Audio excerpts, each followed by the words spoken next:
ये कहानी है एक ऐसे गैंगस्टर की जो कि एक दिन एक हाई स्कूल स्टूडेंट की बॉडी में चला जाता है, जिसके बाद उसे स्कूल में बुलीज का सामना करना पड़ता है और साथ ही उसे एक ऐसी चीज पता चलती है जिससे आज तक वो अनजान था और इससे उसकी पूरी जिंदगी पलट जाती है। दोस्तों, ये कोरियन ड्रामा काफी मजेदार और एक्शन कॉमेडी से भरा है। इस वीडियो को एंड तक जरूर देखिएगा, आपको जरूर मजा आएगा। तो कहानी की शुरुआत होती है एक गैंगस्टर बॉस जैंग से, जिसकी जिंदगी एकदम बेहतरीन गुजर रही थी। उसके पास किसी भी चीज की कोई कमी नहीं थी सिवाय एक अच्छी बीवी के। उसकी वाइफ सयन जैंग से बिल्कुल भी प्यार नहीं करती थी, लेकिन जैंग को भी कोई फर्क नहीं पड़ता था, क्योंकि उसने बसंत से इसीलिए शादी की थी क्योंकि वो हान हो कंपनी के चेयरमैन की बेटी है। खैर, आज जैंग को पता चलता है कि उसके नए प्रोजेक्ट के बीच में एक कारपेंटर की शॉप आ रही है और कारपेंटर अपनी शॉप हटाने से मना कर रहा है। ये बात जानकर जैंग अपने सबसे वफादार आदमी मैनचुल को बुलाता है और कहता है कि कुछ आदमियों को लेकर जाओ और उस कारपेंटर की शॉप को वहां से हटवाओ। इधर दूसरी तरफ वो कारपेंटर जोंग पहले ही घबराया हुआ था और तभी मैनचुल यहाँ कई सारे आदमी लेकर आ जाता है। इसके बाद सारे आदमी जोंग की थोड़ी खातिरदारी करते हैं और फिर मैनचुल कहता है कि अगर तूने 3 तक गिनती में खुद साइन नहीं किए तो हम तेरा हाथ काटकर खुद अंगूठा लगवा लेंगे। जोंग भी डरकर अब साइन कर देता है। वहीं रात में जब जैंग आराम से खाना खा रहा था तो तभी यहाँ पर यांग नाम का एक और आदमी आ जाता है जो कि किसी भी हाल में जैंग से आगे निकलना चाहता था। यहाँ पर जैंग यांग की थोड़ी बेइज्जती करता है और अपनी बेइज्जती करवाने के बाद यांग यहाँ से निकल लेता है। अब इसके कुछ समय बाद जैंग को कंपनी की तरफ से एक बिल्डिंग मिलती है और इसकी खुशी मनाने के लिए जैंग एक रेस्टोरेंट में रामेन खाने आता है, लेकिन असल में उसे रामेन से कोई मतलब नहीं था। वो तो किसी को देखने यहाँ पर आया हुआ था। यहीं पर एक हाई स्कूल का लड़का डोंग भी जैंग के आगे बैठकर खाना खा रहा था। अब यहाँ पर जैंग रेस्टोरेंट की मालकिन से पूछता है कि 10 साल पहले इस रेस्टोरेंट को एक औरत चलाती थी, अब वो कहाँ पर है। इस पर रेस्टोरेंट की मालकिन कहती है कि वो औरत तो मर गई होगी। ये सुनकर जैंग रामेन चखता है जो कि उसे बिल्कुल पसंद नहीं आते और फिर वो पेमेंट करके जाने वाला होता है। तभी उस लड़के डोंग के पास किसी की कॉल आती है और फिर वो जल्दबाजी में यहाँ से जाने लगता है। वो उन लेडी से कहता है कि मेरा वॉलेट कहीं पर खो गया है। ये बात सुनकर वो लेडी कहती है कि बेटा जाओ, ये अंकल है ना, ये भी तुम्हारी तरफ से पैसे दे देंगे। इसके बाद वो लेडी जैंग से भी पैसे ले लेती है और कहती है कि इसके बदले में मैं तुम्हें जल्दी ही एक गिफ्ट दूंगी। अब जैंग पैसे देकर यहाँ से जाने लगता है, लेकिन कूड़े की गाड़ी की वजह से वो जाम में फंस जाता है और बाहर निकलकर खड़ा होता है। और यहीं पर वो लड़का डोंग भी ऊपर छत की दीवार पर चलता हुआ एक शूज उतारने की कोशिश कर रहा था और तभी अचानक से वो नीचे जैंग के ऊपर गिरता है, जिससे जैंग वहीं बेहोश हो जाता है। अब इसके बाद जैंग को एक हॉस्पिटल में होश आता है। नर्स उसके पास आकर कहती है कि बेटा तुम उठ गए क्या। जैंग सोचता है कि ये नर्स मुझे बेटा क्यों बोल रही है। वो नर्स डॉक्टर को बुलाने चली जाती हैं। तभी जैंग उठकर बाहर निकल जाता है और एक आदमी दोबारा उसे कहता है कि बेटा तुम उठ गए। जैंग सोच रहा था कि ये सभी लोग पागल वागल हो गए हैं क्या, 40 साल के आदमी को ये लोग बेटा बोल रहे हैं। लेकिन तभी उसे एक बड़ा झटका लगता है। वो अपने सामने अपनी बॉडी को देखता है जो कि बेड पर पड़ी हुई थी और वो कोमा में जा चुका था। अब इसके बाद वही कारपेंटर जोंग भी यहाँ पर आ जाता है और जैंग को अपना बेटा कहने लगता है और जैंग को पता चलता है कि इस वक्त उसकी आत्मा उसी हाई स्कूल के लड़के की बॉडी में आ चुकी है जो कि उसके ऊपर आकर गिरा था। ये सब देखकर जैंग हैरान रह जाता है। डॉक्टर को लगता है कि डोंग यानी कि इस लड़के के सर पर चोट लगी है, इसीलिए वो थोड़ा सा अजीब बिहेव कर रहा है। यहीं पर कारपेंटर जोंग कहता है कि मेरे बेटे का बोलने का तरीका भी बिल्कुल बदल गया है।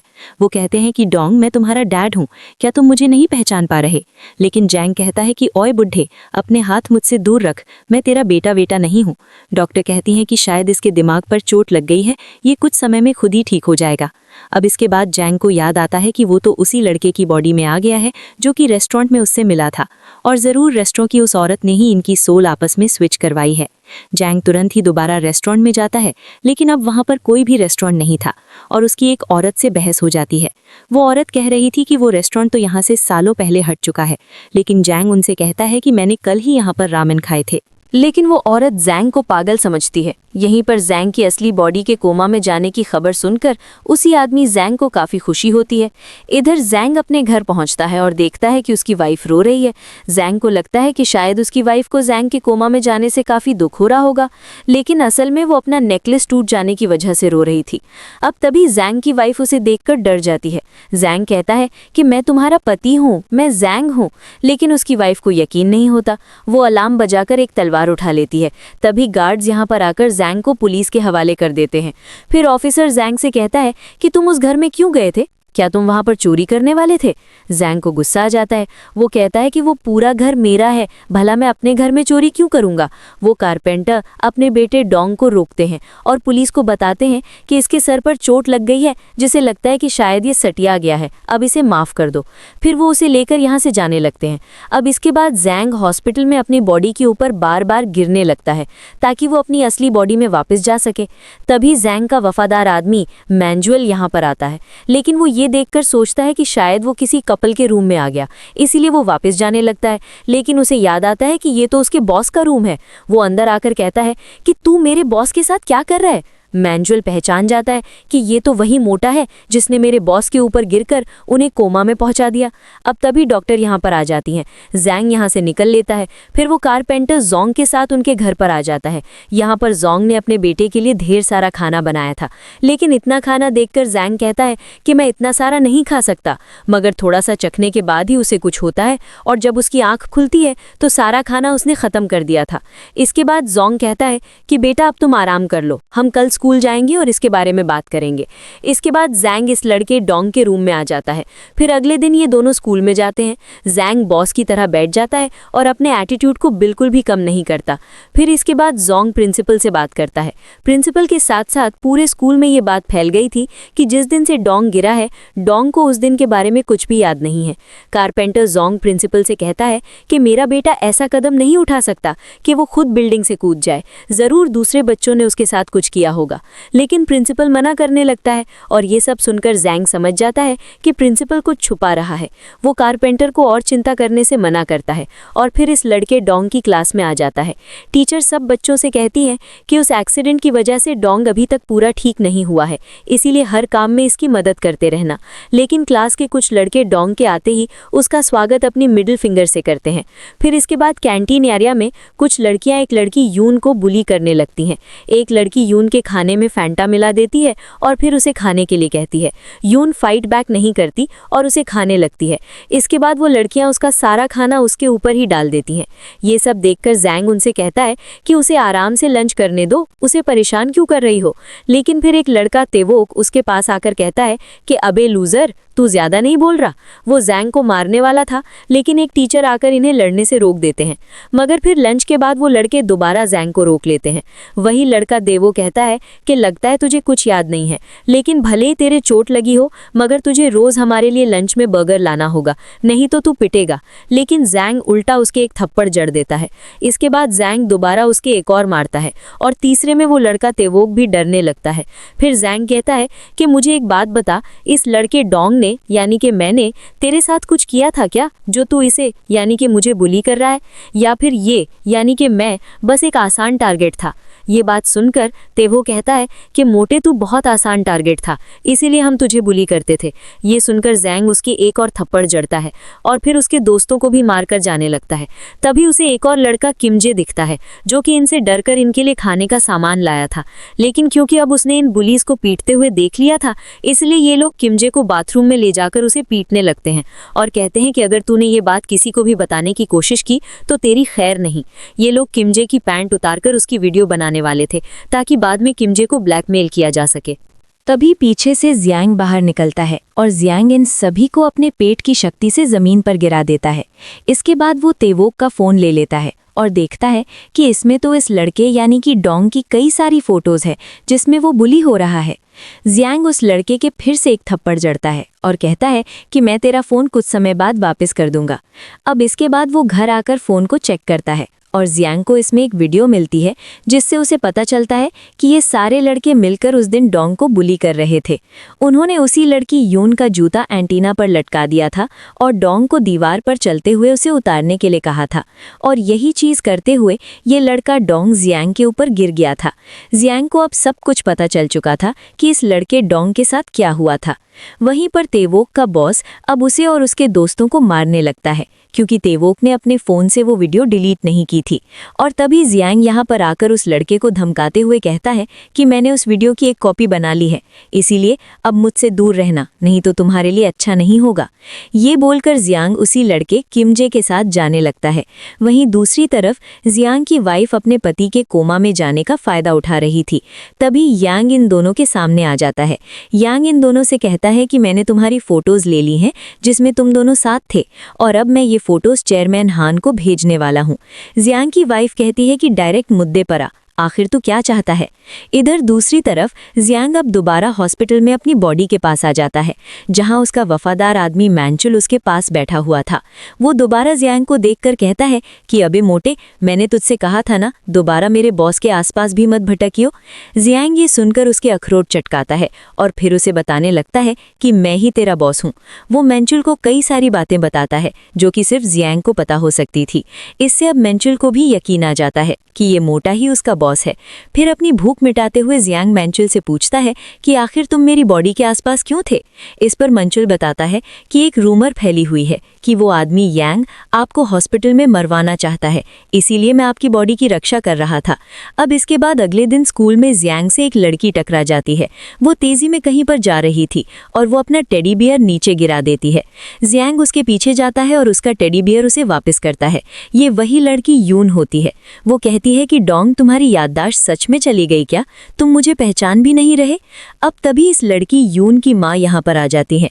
जियांग उन्हें देखकर हैरान रह जाता है, क्योंकि असल में ये औरत मीसुन जियांग का पहला प्यार थी। मीसुन जियांग को देखकर कहती है कि अरे बेटा डोंग, ये तो तुम ही हो ना, तुम कितने बड़े हो गए हो। जियांग कहता है कि मीसुन, तू यहाँ पर क्या कर रही है। ये सुनकर मीसुन उसकी एक लगाती है और कहती है कि तुझे बात करने की तमीज नहीं है क्या? तुम इतने छोटे होकर मुझे मेरे नाम से बुला रहे हो। मीसुन उसे मारने लगती है और यहाँ से भगा देती है। फिर जियांग अपने और मीसुन के पुराने पलों को याद करने लगता है और सोचता है कि मीसुन अगर यून की माँ है तो उसका बाप कौन है। फिर वो स्कूल के दौरान यून के कुछ बाल तोड़ लेता है और डीएनए टेस्ट से उसे पता चलता है कि यून उसकी ही बेटी है, जिसे स्कूल में बुली किया जाता है। ये सब जानकर अब उसे गुस्सा आने लगता है। अगले दिन स्कूल में वही लड़कियां दोबारा से उसकी बेटी यून को परेशान करने लगती हैं और कहती हैं कि तूने ही हमारी लिपस्टिक चुराई है ना। वो उसका बैग चेक करती हैं। ये देखकर जियांग कहता है कि तुम्हारी लिपस्टिक मैंने चुराई थी, वो मुझे चाहिए थी लेकिन वो मुझे पसंद नहीं आई, इसीलिए मैंने उसे फेंक दिया। इस तरह जियांग यून को बचा लेता है, लेकिन वो देखता है कि उसकी बेटी रो रही है। इसीलिए अब जियांग मैंचुल को उन्हीं लड़कियों की फोटो दिखाकर कहता है कि इन लड़कियों ने मेरी बेटी को परेशान किया है, इन्हें अच्छा सबक सिखाओ और इनकी कई सारी हड्डियां तोड़ दो। लेकिन मैंचुल कहता है कि बॉस, हम ऐसा नहीं कर सकते, ये तो हाई स्कूल की लड़कियां हैं और ये हमसे कितनी छोटी भी हैं। शायद यून को ये बात खुद ही स्कूल में संभालनी चाहिए। ये बात जानकर अब जियांग मीसुन से बात करता है। मीसुन नहीं जानती थी कि इस लड़के के अंदर उसके पहले प्यार की आत्मा है। वो इसे डोंग ही समझ रही थी। जियांग उसे सब बताता है और कहता है कि टीचर्स भी बुलिंग को इग्नोर कर रही हैं। मीसुन परेशान होने लगती है। उसे समझ नहीं आता कि उसे क्या करना चाहिए। वो कहती है कि ये सारी गलती उस आदमी जियांग की है। उसे कोई अंदाजा भी नहीं होगा उसकी बेटी और मैं किन चीजों से गुजर रहे हैं। अब अपने आप को बुरा भला सुनकर जियांग कहता है कि तुम चिंता मत करो, मैं स्कूल में सब संभाल लूंगा। वहीं जियांग की वाइफ अब यांग के साथ मिल चुकी थी। वो अपने डैड यानी कि चेयरमैन को बताती है कि जियांग ने 3 बिलियन वॉन का घोटाला किया है। वो चेयरमैन हान को कुछ पेपर्स भी दिखाती है। इधर जैंग अब डिसाइड करता है कि उसे अपनी बेटी को बचाना होगा, साथ ही उसे इस लड़के की बॉडी को भी शेप में लाना होगा। इसलिए अब जैंग जिम में प्रैक्टिस करने लगता है और मीसुन ने यून को भी यहाँ भेज दिया था। लेकिन यून कहती है कि मैं तुम्हारे साथ यहाँ पर फाइटिंग की प्रैक्टिस नहीं करने वाली। वो जाने लगते हैं, मगर मैंचुल इनका नया टीचर बनकर उसे रोक लेता है और फिर इन दोनों को फाइटिंग की ट्रेनिंग देने लगता है। कुछ ही दिनों में यून बहुत अच्छी फाइटर बन जाती है और साथ ही जैंग भी अपना वजन घटाकर शेप में आ जाता है। वो स्कूल में जाता है और स्कूल में सारी लड़कियां उसका नया रूप देखकर हैरान रह जाती हैं और लड़कियों के साथ साथ उसे लड़के भी देख रहे थे। इसके बाद स्कूल से जैंग यून के साथ उसके घर पर आता है, जहां उसे अपनी बेटी की कई सारी फोटोज मिलती हैं। वो उसके बचपन की एक फ़ोटो को देखकर अपने फ़ोन में एक फ़ोटो ले लेता है। इधर कारपेंटर जोंग मेहनत से काम करने के बाद अपनी सैलरी लेकर घर जाने लगते हैं, मगर बीच रास्ते में ही कुछ आदमी इन्हें घेर लेते हैं। कारपेंटर जोंग ने इन आदमियों से 2 साल पहले पैसे उधार लिए थे और अब ये आदमी जोंग से पैसे लेने के लिए उन्हें मारने लगते हैं। तभी यहाँ पर जैंग आ जाता है। जैंग ये देखकर इन आदमियों से फाइट करने लगता है, लेकिन उसके रेड इन्हें पकड़ लेते हैं और सारी मार खुद खाते रहते हैं। फिर इन आदमियों का बॉस कहता है कि तुम्हारे पास सिर्फ 1 हफ्ते का टाइम है, 1 हफ्ते में मुझे 80 मिलियन वॉन लाकर देना। ये बोलकर वो चले जाते हैं। जैंग देखता है कि कारपेंटर जोंग तो बेहोश हो चुके हैं। अब इसके बाद मैंचुल अकेले ही उन आदमियों के अड्डे पर पहुंच जाता है। मेंचुल अकेले इन सभी से फाइट करता है और इनकी हड्डी पसली चटकाने के बाद वो इनसे कहता है कि उस कारपेंटर जोंग ने 2 साल पहले तुमसे 5 मिलियन लिए थे ना, और अब तुम मुझसे 80 मिलियन मांग रहे हो। उसका कर्जा कम कर दो, नहीं तो तुम्हारे लिए अच्छा नहीं होगा। वो आदमी भी डरकर मेंचुल की बात मान लेता है। इधर जैंग कारपेंटर जोंग के लिए अपने हाथों से खाना बनाता है और ये देखकर जोंग को काफ़ी खुशी होती है कि उनके बेटे ने उनका इतना ख्याल रखा। वो बताते हैं कि मुझे उन आदमियों की कॉल भी आई थी, उन्होंने मेरा कर्जा घटा दिया है। अब इसके बाद स्कूल में जैंग अपनी बेटी की फोटो देखकर खुश हो रहा था। यहीं पर वो लड़कियां दोबारा अब यून के पास आकर उसे परेशान करने लगती हैं, लेकिन इस बार यून उनसे नहीं डरती। वो उन्हें पकड़कर मारने लगती है और इन लड़कियों को धमकाकर चली जाती है। जैंग को ये देखकर काफ़ी खुशी होती है कि उसकी बेटी भी बिल्कुल उसकी तरह है। अब इसके बाद वो मीसुन के रेस्टोरेंट में जाकर उन्हें सारी बातें बताता है, जो जानकर मीसुन भी काफ़ी खुश होती हैं और उसे रामेन खिलाती है। मीसुन कहती हैं कि तुम्हें इस तरह खाते हुए देखकर मुझे किसी की याद आ गई। वो कहती हैं कि आजकल तुम मुझे यून के डैड की याद दिला रहे हो। अब तभी कुछ कस्टमर्स मीसुन को छेड़ने लगते हैं। ये देखकर जैंग को गुस्सा आ जाता है। वो उस आदमी के पास जाकर उससे बहस करने लगता है और बात हाथापाई पर आ जाती है। जैंग मीसुन को किचन में भेजता है और फिर अकेले इन लोगों को बचाने लगता है। वो एक आदमी को पकड़कर कहता है कि तूने मेरी औरत को हाथ भी कैसे लगाया। जैंग उसे बुरी तरह मारने लगता है। मीसुन बाहर आकर उसे रोकती है और कहती है कि इस तरह तो ये आदमी मर जाएगा। फिर वो कहती है कि आखिर तुम कौन हो और तुम मुझे बार बार अपनी औरत क्यों बोल रहे हो। इसके बाद जैंग उसे सब बताता है कि उसकी आत्मा इस लड़के की बॉडी में आ गई है, लेकिन मीसुन को इन बातों पर जरा भी यकीन नहीं हो रहा था। ये सुनकर जैंग उसे बताने लगता है कि तुम्हारे पेट के साइड में एक तिल है और अगर तुम चाहो तो मैं तुम्हें इससे भी ज्यादा प्राइवेट बातें बता सकता हूँ जो कि सिर्फ मैं ही जानता हूँ। ये बात सुनकर मीसुन घबरा जाती है। फिर वो पूछती है कि बताओ हम पहली बार कहाँ पर मिले थे और हमारा ब्रेकअप कहाँ पर हुआ था। जैंग उसे सब बताता है और कहता है कि जब तुम मुझसे आखिरी बार मिलने आई थी तो तुमने मुझे बताया क्यों नहीं कि तुम प्रेग्नेंट हो। मैं तुम्हें कभी भी नहीं छोड़ता। मीसुन को यकीन हो जाता है कि यही जैंग है। वो कहती है कि अब तुम वापस क्यों आए हो और यून तुम्हारी बेटी नहीं है, मैंने अकेले उसे पाला है। आखिरकार तुम अब भी गैंगस्टर हो, इसी वजह से तो मैंने तुम्हें छोड़ा था। मीसुन जैंग को यहाँ से जाने के लिए कहती है। जैंग को भी मजबूरी में यहाँ से जाना पड़ता है। तभी मीसुन उस दिन को याद करने लगती है जब वो जैंग से आखिरी बार मिलने गई थी। वो जैंग को सच बताने वाली थी, लेकिन जैंग ने ही उसे पहले छोड़ दिया था क्योंकि उसकी शादी चेयरमैन की बेटी से हो रही थी, जिससे उसे ढेर सारे पैसे मिलते। ये सब याद करके अब मीसुन को गुस्सा आ जाता है। फिर अगले दिन स्कूल में जैंग यून के साथ बैठा हुआ था। तभी एक अमीर लड़का यून के पास आकर कहता है कि क्या आज तुम मेरे बर्थडे पार्टी में आओगी। वो यून को इनवाइट कर रहा था और ये देखकर यून तो हैरान रह जाती है क्योंकि यून इस लड़के को पसंद करती थी। और जैसे ही जैंग को इस बात का एहसास होता है कि उसकी बेटी इस लड़के को पसंद करती है, जैंग यहाँ से उठकर चला जाता है। वहीं मीसुन अब भी ख्यालों में खोई हुई थी और तभी जैंग उसके पास मैसेज करके उसे मिलने के लिए बुलाता है। इधर अगले दिन यून उसी अमीर लड़के के विला में पार्टी में आ जाती है। यहीं पर जैंग का स्कूल का दोस्त भी उन्हीं गुंडी लड़कियों के बीच में फंस चुका था और तभी वो लोग बात करती हैं कि आज तो यून गई, उसे पता भी नहीं होगा कि आज उसे पार्टी में क्यों बुलाया गया है। जैंग का दोस्त ये सारी बातें सुन लेता है। इधर मीसुन अब जैंग से मिलने आ जाती है। जैंग मीसुन से मिलकर उसे समझाने लगता है कि जो उसने पास्ट में मीसुन के साथ किया उसके लिए वो शर्मिंदा है और अब वो मीसुन के साथ रहना चाहता है। लेकिन मीसुन नहीं मानती और कहती है कि ये मुमकिन नहीं है, और तो और तुम पहले से शादीशुदा हो। आसपास के लोग ये सुनकर हैरान होते हैं कि ये बच्चा इतनी सी उम्र में शादीशुदा है और इसका अफेयर भी चल रहा है। मीसुन अब जाने लगती है। तभी जैंग उसे रोककर किस करने लगता है और ये देखकर मीसुन उसके एक थप्पड़ मारती है।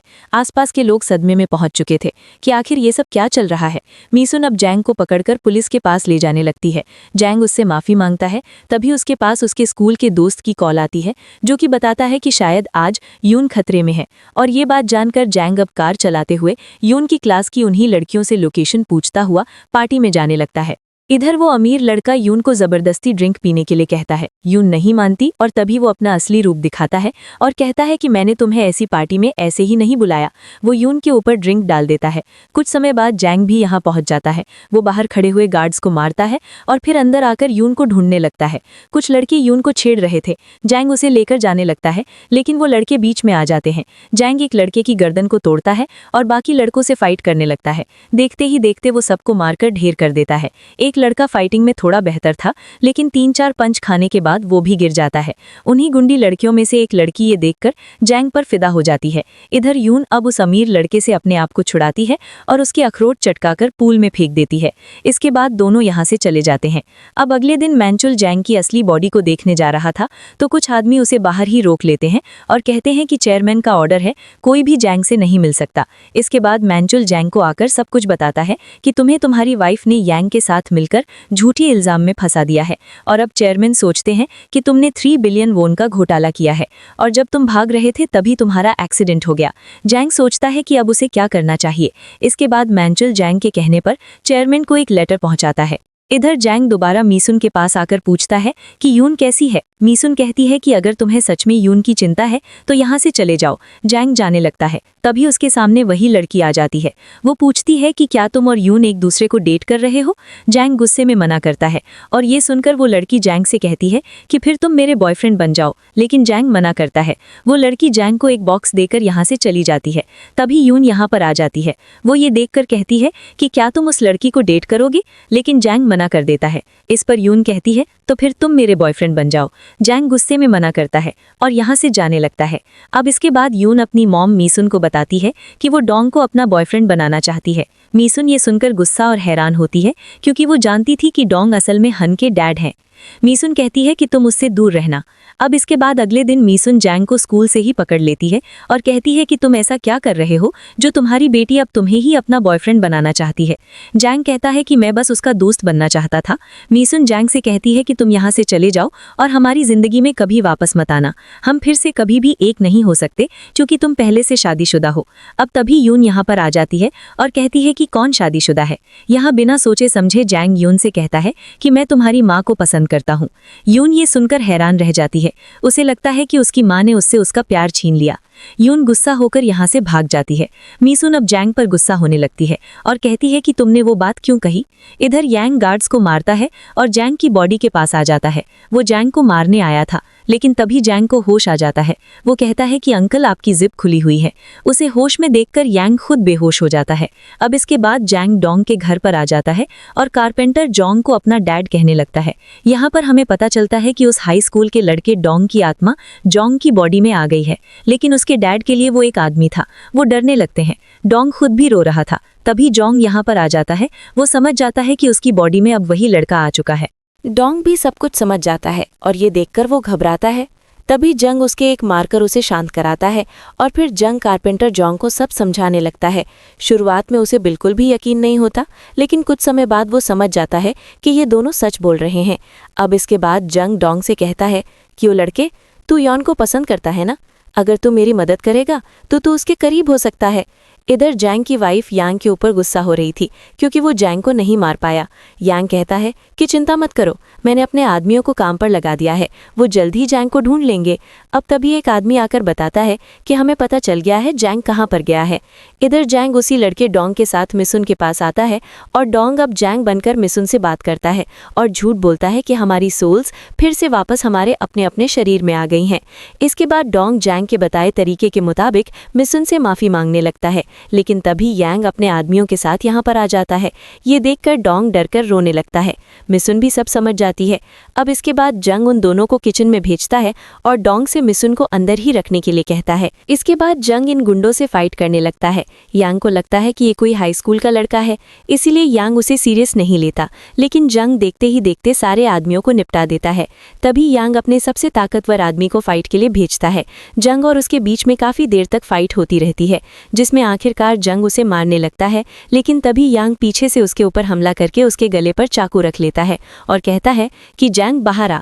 लेकिन तभी मिसुन बाहर आती है। वो सिलेंडर को चालू करके लाइटर को हाथ में पकड़ लेती है और कहती है कि अगर तुम 3 तक गिनती में यहाँ से नहीं गए तो मैं आग लगाकर हम सभी को मार दूंगी। यांग काफी डर जाता है और मौके का फायदा उठाकर जंग दोबारा उसे मारने लगता है, लेकिन मिसुन उसे लड़ने से मना करती है। तभी यांग अपने आदमियों के साथ यहाँ से भाग जाता है। जंग अब मिसुन के पास आकर सिलेंडर को बंद करता है और उसके हाथ से लाइटर ले लेता है। मिसुन भी काफी डरी और अंदर से दुखी थी। तभी डोंग भी बाहर आ जाता है। मिसुन अब असली जैंग को दूर करके डोंग से बात करने लगती है। वो जैंग की बॉडी के सामने वो सारी बातें कहती है जिन्हें इतने सालों से वो अपने दिल में दबाकर बैठी हुई थी। मिसुन उससे कहती है कि मुझे तुम्हारी बहुत याद आती थी और आखिरकार तुम 17 सालों बाद वापस लौट आए हो। मिसुन उसे गले लगा लेती है। जंग भी समझ जाता है कि मिसुन आज भी उससे प्यार करती है। अब इसके बाद जैंग की कंपनी के चेयरमैन अपनी बेटी को बुलाते हैं। चेयरमैन हान को जैंग के भेजे हुए उसी लेटर से पता चल चुका था यांग के साथ मिलकर उसे फंसाना चाहती है और असल में जैंग ने पैसों का कोई घोटाला नहीं किया। चेयरमैन अपनी बेटी से कहते हैं कि ये लेटर उसने एक्सीडेंट से पहले लिखा था और हमने राइटिंग भी चेक करवाई और ये राइटिंग बिल्कुल जैंग की है। ये सुनकर वो कहती है कि ऐसा कैसे हो सकता है, मैंने तो एक्सीडेंट के बाद ही यांग के साथ हाथ मिलाया था। इससे चेयरमैन समझ जाते हैं कि उनकी बेटी उन्हें धोखा दे रही है। साथ ही उन्हें अपनी बेटी के अफेयर के बारे में भी पता चल चुका था। इधर अब जंग डोंग को पूरी स्क्रिप्ट समझाकर चेयरमैन के सामने इसके अकॉर्डिंग ही बोलने के लिए कहता है। इसके बाद वो लड़का डोंग जैंग बनकर चेयरमैन के सामने आ जाता है। असली जंग कार में बैठकर रेडियो के जरिए डोंग को सब बता रहा था। अब तभी चेयरमैन अपनी बेटी को अपने पैसों में से एक भी रुपया देने से मना करने लगते हैं। इससे गुस्से में आकर उनकी बेटी उन्हें बताती है कि जैंग की भी एक बेटी है और उसका भी एक औरत के साथ अफेयर चल रहा है। ये बात सुनकर चेयरमैन जैंग से इस बारे में पूछते हैं। असली जैंग उसे इंस्ट्रक्शन दे रहा था लेकिन ग्लिच की वजह से उसे कुछ भी सुनाई नहीं देता और डोंग चेयरमैन से कह देता है कि हाँ ये सच है, उसकी एक बेटी है, लेकिन ये बात उसे एक्सीडेंट के बाद ही पता चली है। डोंग कहता है कि अगर आप मुझे मेरी फैमिली के साथ रहने की वजह से कंपनी से निकालकर 1 रुपया भी नहीं दोगे तो तब भी मुझे ये मंजूर है। चेयरमैन भी उसके ऊपर गुस्सा नहीं करते और ये देखकर जैंग की वाइफ यहाँ से चली जाती है।